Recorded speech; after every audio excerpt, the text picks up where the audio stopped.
Tales ang nag-iisang anak ni Tandang Selo, ang matandang mga ngahoy na kumupkop kay Basilio sa gubat nung bata pa ito. Sa tulong ng ama, asawa at 3 anak na sina Lucia, Tano at Huli, nilinis nila ang isang bahagi ng kagubatan na abot tanaw sa bayan. Ngunit dahil sa kakapusan sa pagkain at sobrang kapaguran, napulmonya ang asawa ni Tales. Hindi naglaon, ito ay makabilang buhay na. Hindi pa man nakakapagbabang luksa ay nilagnat naman ang pinakamatandang anak na si Lucia. Nagkasakit ito ng matagal at sumunod din sa hukay. Alis, ang lupaing iyong sinasaka ay nasa loob pa ng hangganan ng kooperasyon. Maaari niyo po ba kaming hayaang magsaka dito? Maaari naman sa kondisyong ikaw ay magbabayad ng 30 piso bilang renta. Tisin mo, anak. Pagpalagay mo na lang ng 30 pisong iyon ay nadalo sa sugal o kaya nahulog sa tubig at sinakmal ng buhaya.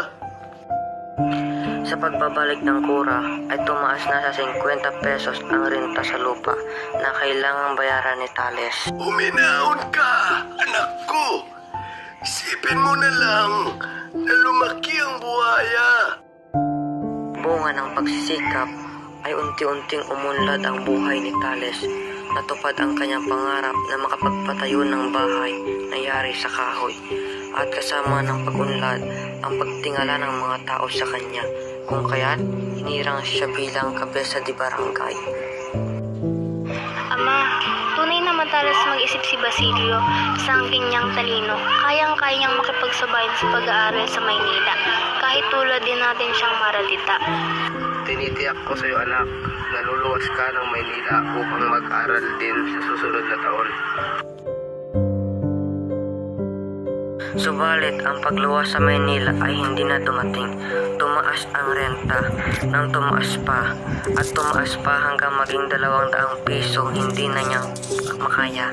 Walang sino mang dayuhan ang makakakuha ng aking lupang sinasaka. Lupa ko ito, binungkal, tinamnan, sinaka, inalagaan, minahal, at pinagyaman.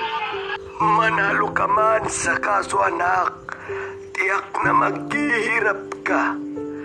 Ni isang saplot ay walang matitira sa iyo. Hubad tayong ipinanganak, itay, kaya hubad rin tayong mamamatay. Hindi nagbayad si Tales. Nanindigan siya sa kanyang pinaniwalaan. Nagkaroon ng kaso sa hukuman, korporasyon ng mga paring Domenico laban sa isang magsasaka. Nakataya ang pangalan ng pobreng magsasaka at ang dangal ng kanyang kaawa-awang pamilya. Isang araw, ipinasasundo raw ang kanyang anak na lalaki upang magsilbi sa depensa militar.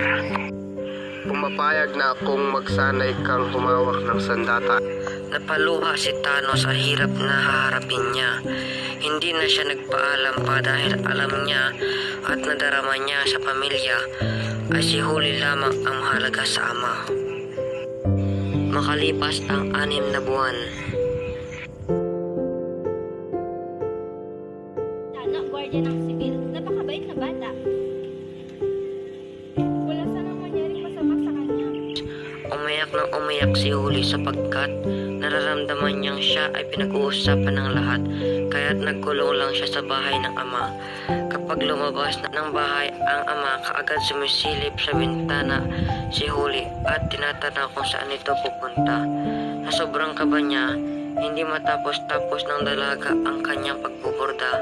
Nag-alala ang dalaga na sa kakabamantay ng ama sa taniman ay bahagi nito ng mga tulisan. Dumating na nga ang araw na kinakatakutan ng maglolo. Binihag ng tulisan si Tales at naghihingi ng 500 panumbos. Kung di umano matutubo si Tales sa takdang panahon, ay papugutan nila ito ng ulo. Litong-lito ang maglolo. Hindi alam kung sino ang lalapitan. Hinalungkat ni dalaga ang taguan nila. Natuwa ito nang may makitang pera. Eksaktong 200 piso. Biglang naalala ni Huli ang kanyang itinagong sisidlan ng alahas. pero mukhang ordinaryong-ordinaryo. Baka baratin lang ng alahero. Ipinagbili ni Huli ang mga alahas, suklay at rosaryo sa halagang 50 pesos.